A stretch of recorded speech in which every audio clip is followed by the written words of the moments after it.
Ladies and gentlemen, thank you for listening. Thank you for downloading. And thank you for subscribing to the latest edition of the 12 Kyle podcast. I am your boy, 12 Kyle. Man, check this out. The question that I have for you on this episode is, where were you when it happened? If you've been listening and following the podcast, you know that from time to time, I like to reminisce and I like to talk about things that have happened in the past because, life is life. And I think sometimes a lot of stuff is made for good stories.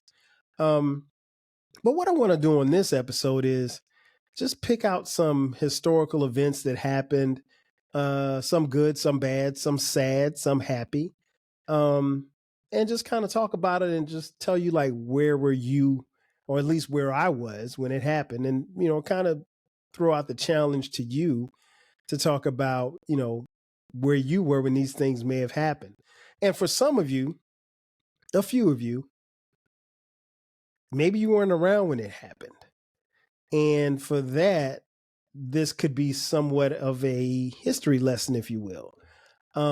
Because a lot of times I think we speak, particularly those of us who are, content creators, and we speak in such a tone that, we kind of assume that everybody was around or was outside when it happened. And truth be told, everybody wasn't outside. So, what I wanted to do is just kind of kick back and reminisce a little bit on this one. I think it goes without saying that, we have, if you've lived some experiences, you understand how life goes and you understand that, again, good things and bad things will happen. But, we were able, at least those who were in my age group, we were able to see some historical things, both good and bad, both good and bad. And on this episode, what I want to do is just kind of tell you where I was when certain things happened and give you my historical perspective on it. So let's go back. Let's see. The Space Shuttle Challenger explosion. It happened January of 1986. Oh man, I remember that quite vividly. I was at Williams Middle School. I was in the 7th grade, and we had just sat down in English class, and we actually watched it on TV live. And here's the cool thing, and if you remember this era, you didn't have a TV in your classroom, right? So somebody had to go to the media center, get the TV, and they had to roll the TV out on the little roller thing. So they rolled the TV in the classroom. And, there had been obviously, space ventures or ventures into space, if you will. This one was a little bit different, and it hit home a little bit for us because on the Space Shuttle Challenger, one of the astronauts that was going into space was a guy by the name of Ronald McNair. Ronald McNair was not only a black man, but he was from a little small town called Lake City, South Carolina. And Lake City is about maybe 20, 25 miles away from my hometown of Florence, South Carolina. If you're looking on YouTube, you can see that I'm donning my t-shirt that says made in Florence, South Carolina. And so, so there's a level of pride there. There's a level of intrigue. There's a level of happiness going on with that because, we had studied about and heard about Ron McNair. And Ron McNair was a graduate and an alum of North Carolina A&T University and HBCU. Shout out to the Aggies. And so, there was a vested interest in it because, again, he was a guy from around the way. And so we're sitting down, and I'd seen a couple of space shuttles, go up and everything like that. And I'll put it like this. Because obviously I wasn't old enough to be around to see a man walk on the moon. But the space program in the United States at this particular time, and this is 86. It was a thing, and it was must-see TV. Like, we would literally watch the space shuttle go up, and we'd watch it come down when they returned back to Earth or what have you. So this was the thing. Again, our class, I can't remember my teacher's name. Is my English teacher. I can't remember her name. I'll probably think of it once this podcast is over. And we're sitting there and we're watching it, and then it goes up, and we're watching it. And again, this is because I think there were 7 or 8 members on board. I think I can't remember the names of the other night, and I didn't bother to look it up, but I do know Ronald McNair was on there. And again, he's from Lake City, South Carolina. And so Space Shuttle goes up, and we're watching. And then all of a sudden, the unthinkable happens. The Space Shuttle explodes.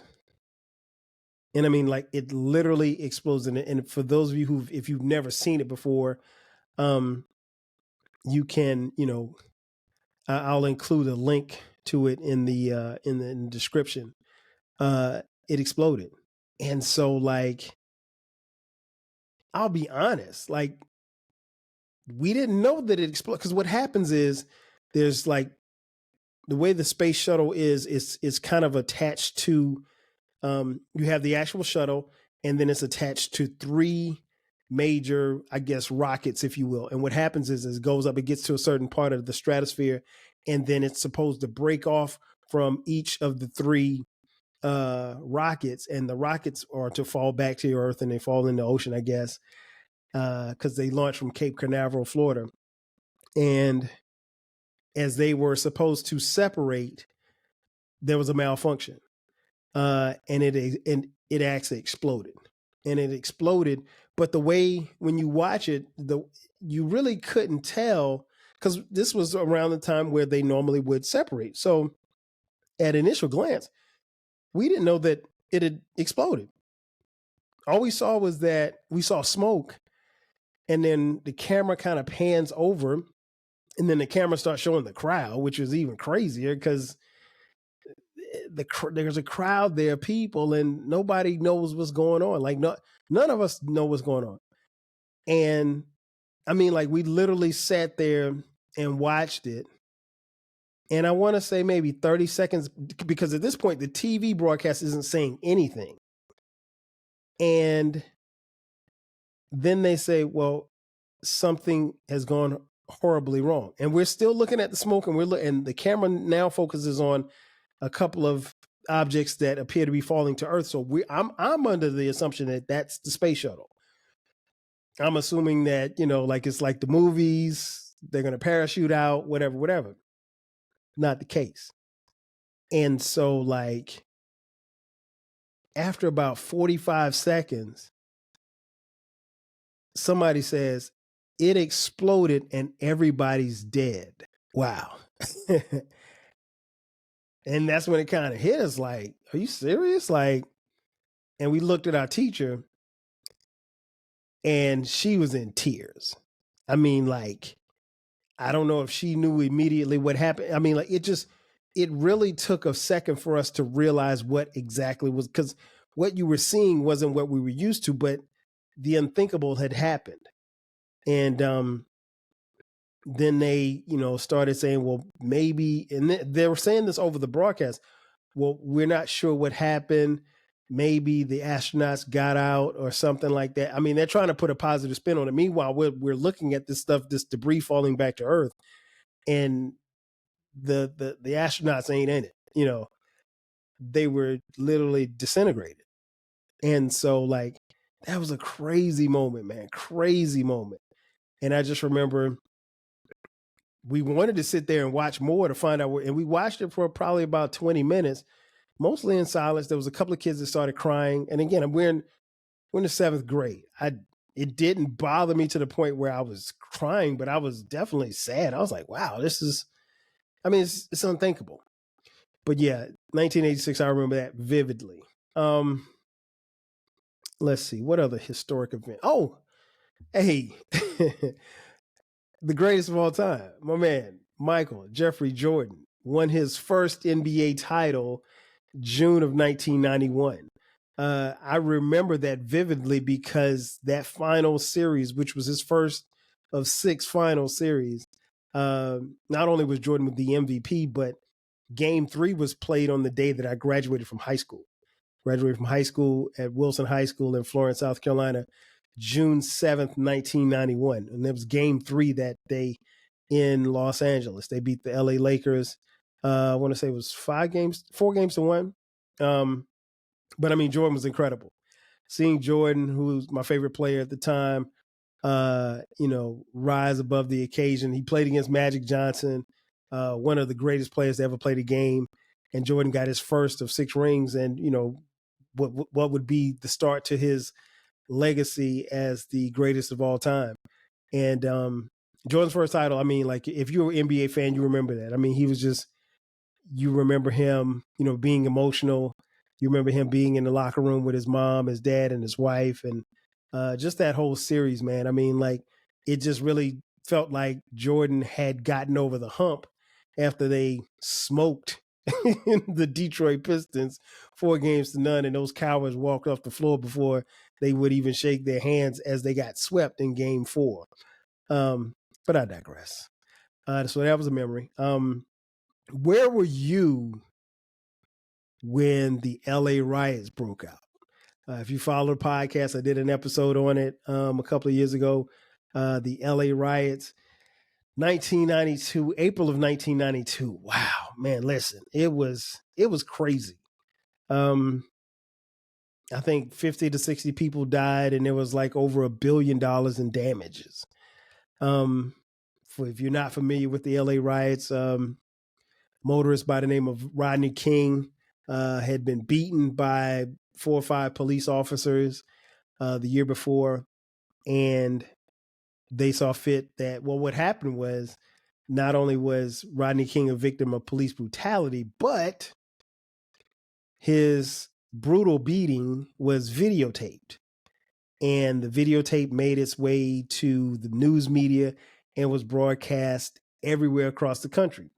So as someone Black, we knew that, hey, police brutality wasn't a new thing to us, but now all of a sudden we have it on tape. And so the sentiment was that there was no way that these officers were going to get off with beating this unarmed Black man. Wrong. so wrong. 4 officers were acquitted of, I guess, violating the civil rights. I can't even remember what it was, but battery. They beat all the charges. And after that, the LA riot started. And I chronicle it in the in the podcast episode. Go back and check it out. But I remember that vividly because I was in college at South Carolina State University. And I remember that vividly because, Cats was mad. I mean, like, we were really, really pissed off. And I remember a couple of people who I played football with who shall remain nameless. They said, hey, man, we should, because at this point in time, after like the first day when the riots happened, again, people were upset and they wanted to vent their frustrations, I guess. And so there was some guys who said, hey, let's go break in, let's go tear some shit up. I wasn't down with that program. Because listen, I ain't going to jail for nobody. I understood the sentiment, but, really, I think, at least for us, given the fact that we were in Orangeburg, South Carolina, and not in South Central LA, I think it was a situation where it was some kids who wanted to just cause some ruckus. They wasn't doing it for the cause. Shout out to Baylor. My brother BTG, BTG for President is the name of his podcast.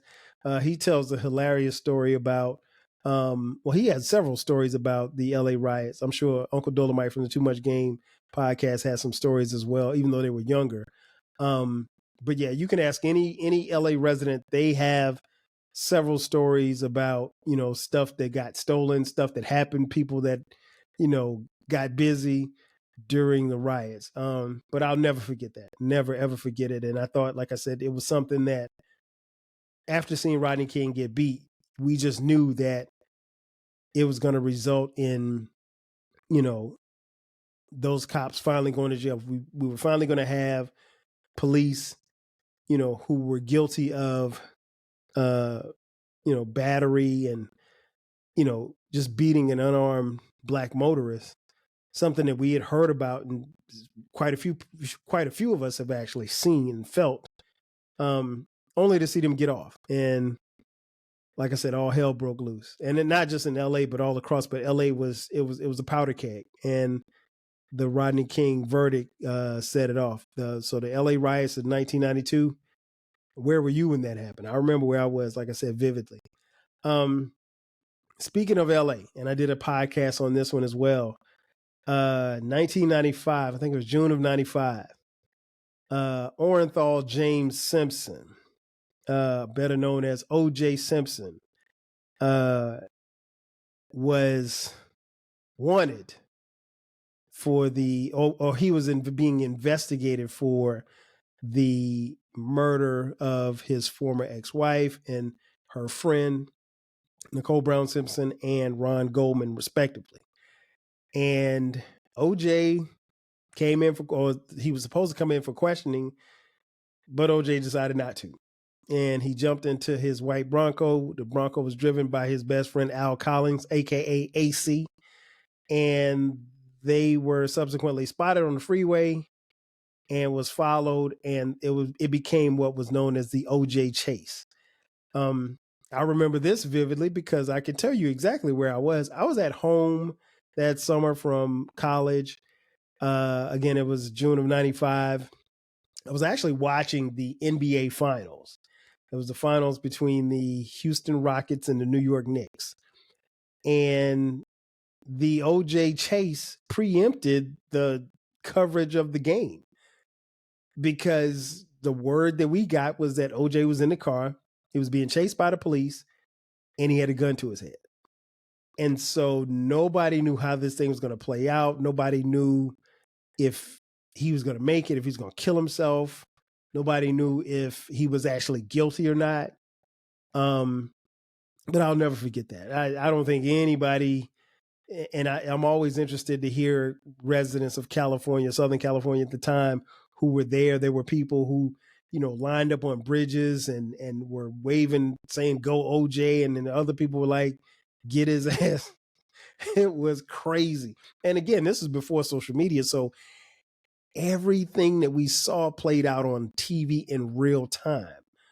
And now, you know what, to be honest, let me break for a second. That was, I think, also the beauty of those times in these events that I'm naming is that there was no social media. So there was no Facebook, there was no Twitter, no Instagram, no nothing. So in a lot of ways, you tuned into the news to get it in real time. Other than that, if you weren't watching CNN, you didn't have any idea as to what was happening or how fast it was happening or anything. But no, another historical event. Let's see, the next one, summer of 1996, the place, Atlanta, Georgia. The event, the Summer Olympics. More specifically, the lighting of the Olympic torch. The Olympic torch was lit by none other than the GOAT, the greatest of all time, Muhammad Ali. Now, for a lot of people, it was different because Muhammad Ali was at the time, again, this is 1996, so he is suffering from Parkinson's disease. I don't know if Ali had, if he had a trait or something like that in his family or what have you, but I'm almost certain that much of his Parkinson's disease was brought on from the years and years of him being a boxer, world champion boxer, and the hits that he would take in the boxing ring. So with Parkinson's disease, it caused you to shake like uncontrollably. You couldn't, at times, you could not control the shaking. And so as he lights the fire for the Olympic Games in 1996 here in Atlanta, it's bittersweet because for me, I am a huge Muhammad Ali fan. I mean, Muhammad Ali was the first athlete that I really just fell in love with. That's my guy. You know what I mean? And to be honest, by the time I caught Ali, Ali was on the downside of his career, but I mean, he was still always outspoken, always well spoken, always, just being Ali. And it was interesting to see him up there because, one, I was kind of fearful because like he was shaking and I didn't know how close he was to the fire. It from the angle that we see it, it looks like he could have fallen in, but I mean, of course, but he's up there by himself, right? So, but at that time, I was still in college, about to graduate. I was in summer school that summer and watching the Summer Olympics, man, seeing Ali, that's my guy. So even though he had Parkinson's, he fought through that, and to see him up there, man, it was a heartwarming moment for me because again, I'm a fan, right? What other historical event? Obviously, be remiss if I did not talk about probably one of the biggest historical events that happened in my lifetime, and that was September 11th, 2001. Where were you September 11th? Where was I? I was at home. I was preparing to go to work, and I'll never forget it, man. My homie Juan lived in the Bronx, and he called me, and I answered the phone. I just dropped, I think I just dropped Dion off at school, our oldest son, and he was a toddler. I dropped Dion, and at this particular time, we only had Dion, so we didn't even have Cameron yet. And so I dropped Dion off, and I came back to the house to get myself ready for work. And Juan called me. He's like, "Yo," he's like, "a plane hit the towers." I was like, "What towers?" He was like, "The World Trade Center." I was like, "Well, where?" He's like, "Yeah." He said, "The plane is stuck in the World Trade Center." He's like, "Turn on the news." So I'm thinking, the first thought that comes to my head, some small little plane, flying around Manhattan, I guess. But I also know that that's very much restricted airspace too. I mean, I know you have helicopters, but that's what I'm thinking. So I turn the TV on and I just see the World Trade Center, and I don't see a plane. I'm expecting to see a plane like stuck into the side of the building or whatever, but I don't see a plane, and I just see, the smoke and everything. And, they're talking about it or whatever like that. And so Juan and I, we're talking, obviously he's in the Bronx, so he's closer to it. So it's like, on a clear day, he could see the World Trade Center, so, it was just weird, seeing it on TV, and I'm like, wow, that's crazy. And so they're talking about it, and they were like, well, we don't know. We just know that a plane has, hit this building or what have you, and we hope that, everybody's okay, so forth and so on. So they're reporting it, and as they're reporting it, you see something flying in the background, and I honestly, it was so far away, it kind of looked like a fly, and then you see the thing turn, and then at the turn you realize it's a plane, but you just see it in the background. You're not, as you're watching the TV, I was really more listening to what they were saying, so I really wasn't even paying attention to what I'm actually seeing. So I'm listening more than I'm looking, and the next thing you know, you see the plane come in full view of the camera, and it hits the building. And then you hear a boom, and then you hear the announcers go, "Oh my God." And it was at that moment, like, we realized, like, this is not an accident. Somebody deliberately flew this plane into this building. And so now panic it's crazy now at this point. So now they're scrambling, the news is happening and everything like that. And so I'm like, I couldn't believe it. So I'm standing. So me and Juan, we're talking, and we're like in disbelief on the phone. And that was the thing, because I think his TV was just a little bit ahead of mine. He yelled, he was like, "Oh shit," like that. And I was like, "What?" And then I saw it hit maybe like 2 seconds later. And so I'm like, okay, I get off the phone with him. I go to work. And I'll never forget, I before I went to work, there was a Best Buy across the street from my job. And I went to the Best Buy because the Jay-Z CD had come out that day, Blueprint. So I bought the Blueprint. And so in Best Buy, they've got all these TVs up, right?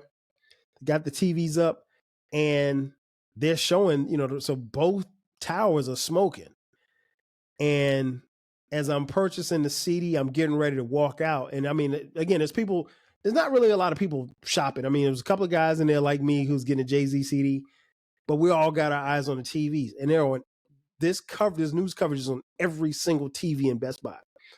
And as I'm getting ready to walk out, the tower collapsed. That's crazy. Like it looked like something out of a movie. And then we're getting reports about other planes being hijacked and a threat on the White House. And that day, to say that you'll never forget it, I mean, like everything changed after that day. The world as we knew it up until that point, not the same. And to be honest, it has not been the same. Because a lot of stuff happened subsequently after 9/11. I'll say this much, like I remember distinctly like later that afternoon, because another thing that happened was because plane crashed in Pennsylvania. The plane crashed at the penthouse. Excuse me, not penthouse, Pentagon. I'm sorry. Because that happened, they grounded all of the flights. So you couldn't fly anywhere. And if you were in the air, like they wanted to make sure that you came down when you were supposed to come down. So, where I live in Atlanta, at some point during the day, the planes sometimes are rerouted. So the planes that fly into Hartsfield-Jackson Airport, they fly above my house. And I mean, they're way above, so you can't, you're not bothered by any noise, but you see airplanes. And that was the one day that I remember going outside and there was not one plane in the sky. And it was crazy. It's like, wow, like this. And it was mind boggling. We didn't even stay at work that day. I mean, by the time I got I think I may have sat in the office for maybe 10 minutes and it was like, go home. So I left there, I went and picked Deanna from school and I just came home and sat and just watched the news. And then at some point later that day, you just had to kind of turn off the news because it was just like, it was way too heavy. It's way too heavy. But yeah, that 9/11, you'll never forget it. Never forget it. What else? Oh, of course. November 4th, 2008. Where were you? I know where I was. I was sitting right in front of my TV watching CNN as they announced that a new president-elect was being announced. Barack Hussein Obama won the nomination to become the 44th president of the United States of America. There is, there's a lot of cool things that have happened in this lifetime. That was pretty cool. And the reason why I say that is because, like, for someone my age, and particularly those who are older than me, I distinctly remember even as a kid, old folks would always tell us, you could be anything you want to be. You can be anything you want to be. You could be anything you want to be. And the reality was, as a little black kid, a little black boy growing up in Florence, South Carolina, that was true. But I knew one thing that I couldn't be, and that was president of the United States, not of these United States. Because I didn't think I'd ever see the day that this country would elect a black man to lead the free world. And I'll be honest, I didn't know who Barack Obama was. I'd never even heard of this guy before he ran. When he announced his campaign that he was running in 2008, I was like, okay, who is this guy? He wasn't anybody that was on my political radar. I thought it'd be, Hillary Clinton. That's what I thought would be the shoe-in for the nomination. But no, Barack Hussein Obama came out of seemingly nowhere. And he was elected, to become the 44th president of this country. I can't tell you the level of pride and the level of joy that we had because I voted for him twice. And, I think more than anything else, I got the enjoyment and the love and the gratitude from the older generation. People like, my elders who went through so much, for us to get to that point. And to see that, for like my wife's grandmother, who I called, grandma, because my maternal grandmother had passed, my paternal grandmother, she was still alive, but even someone like her, being able to see Barack Obama, be elected, a black man. It was amazing. It was amazing. And I will never forget when it popped up on the screen. I mean, like, we just yelled and we jumped up and down like we won the championship.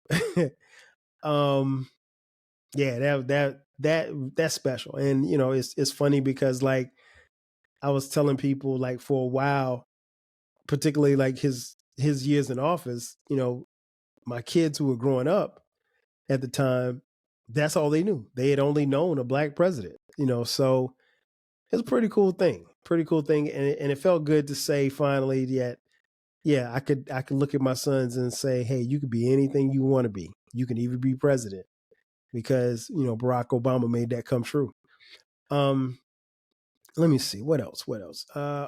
Speaking of Barack, May 11th, May 2011,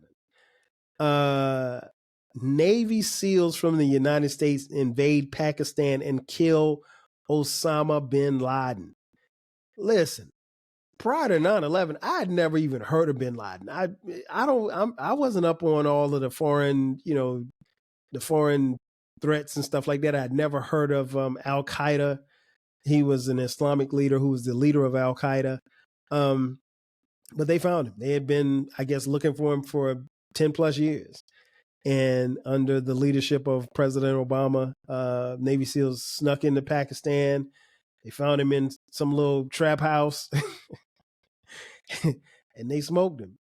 And that, while I don't think you can or should celebrate someone's death, we did celebrate. As the kids would say, we had a Osama bin Laden pack that night. But nah, it was good. It was good. Again, I stopped short of celebrating someone's death, but bin Laden had to go, and I was glad that they finally got rid of him. What else? We take it to sports. 2017, February of 2017. The Atlanta Falcons let Nas down. You know the story.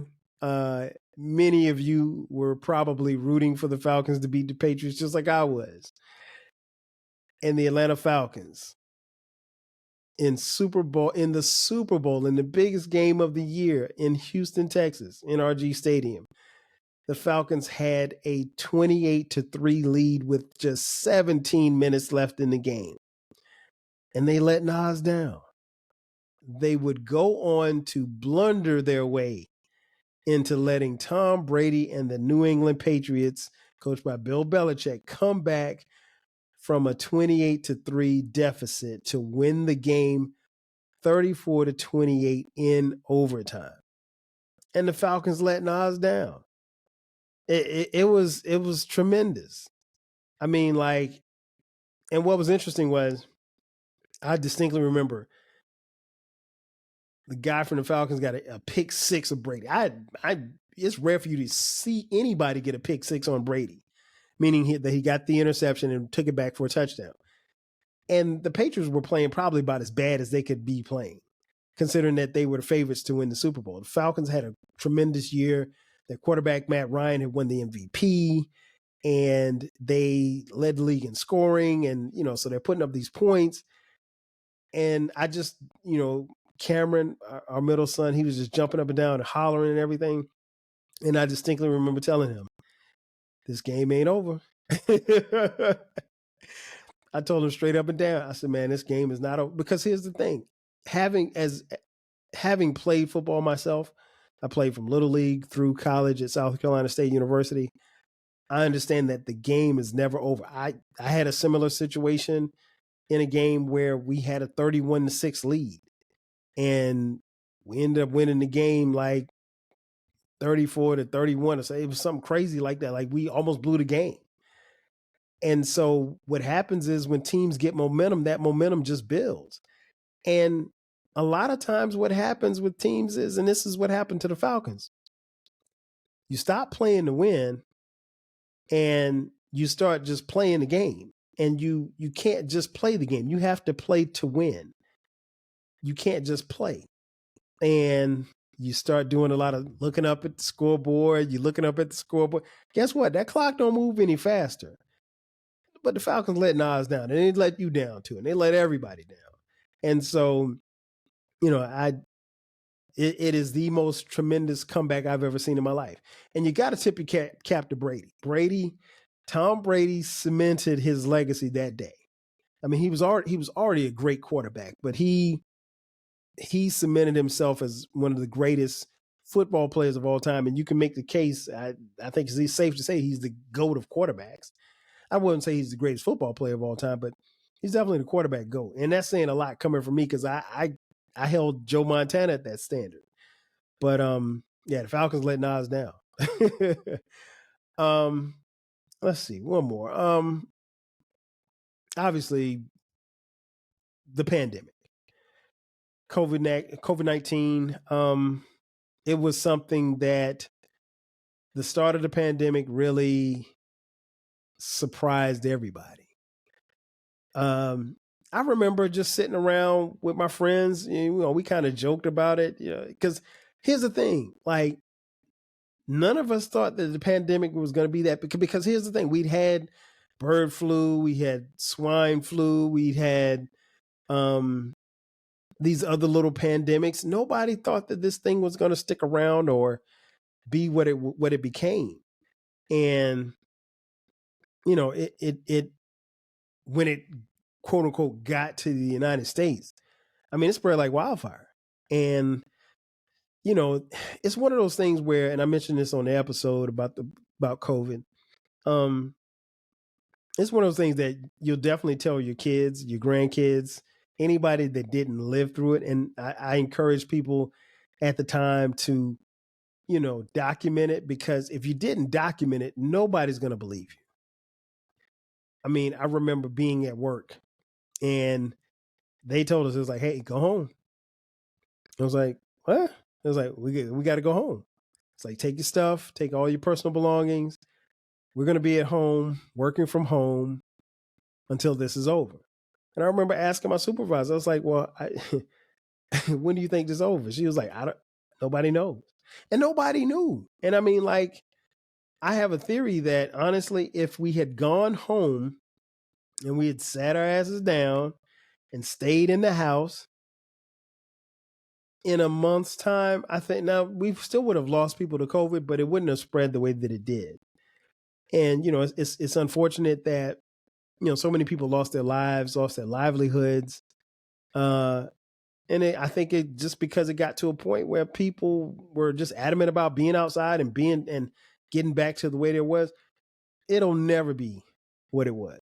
Even now, we're on the other side of COVID, but the world as we know, I mean, like, in the Bible, it's BC and AD, BC before Christ, AD after Christ, BC before COVID, AC after COVID. That's what it is. I mean, like, we'll never get, however you were living in 2019, you're never getting that back. Not like that. Not in that same format. No, it's not. It's never happening. It's not happening. And, you have to be okay with that. But yeah, I mean, like, in conclusion, I wanted to get on here and just kind of ask the question, where were you when these things happened? We all had significant things happen in life. If you live long enough, you'll see some things. I tell my kids that all the time. Like, if you live long enough, you'll see. And, the beauty about, the pandemic, and now granted, they didn't live through all of these things, but they lived through the pandemic, and they'll have a story to tell their kids and their grandkids about it. Because I'll be long gone, but this podcast will be here, so they can always push play and listen to their great grandfather talk about talk about the Falcons letting Nas down, talking about Barack Obama, so forth and so on. But I think those historical events, they help mold us. They help give us an idea as to what life is.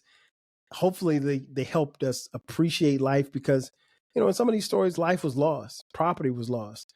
But more than anything else, I think what you take from those events is that you learn to put one foot in front of the other.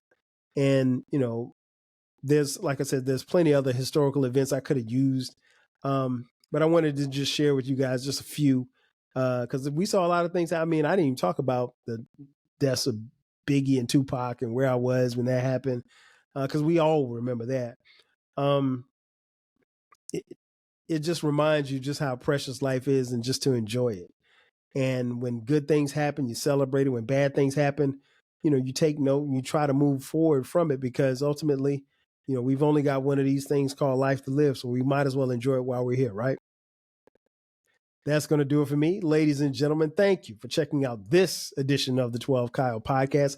Be sure to subscribe to the podcast. The podcast drops every Thursday at midnight. From time to time, we drop bonus episodes on Sundays at midnight. If you're on social media, follow us. Twitter X, Facebook, Instagram, Threads, and TikTok. The podcast has its own TikTok page. You can find me, 12 Kyle. I'm across on all of those platforms, as well as the podcast at 12 Kyle Podcast. Again, make sure that you download, subscribe. The podcast is on YouTube as well. We got a YouTube channel, so you can go there. There's video and audio content for every episode that we drop. If you feel so inclined, hit us up and send us a couple of dollars on Cash App, $TWELVEKYLE. Be sure to go to the link tree. Our link tree has a link to merch. If you want some 12 Kyle podcast merch, you can get it on our link tree. Just hit the link and you can get yourself a t-shirt, hoodie, or a mug or a poster, whatever. We appreciate your support. Again, that's going to do it for me. This is your boy 12 Kyle talking about where were you when it happened. I'll catch you guys next time. 5 G's.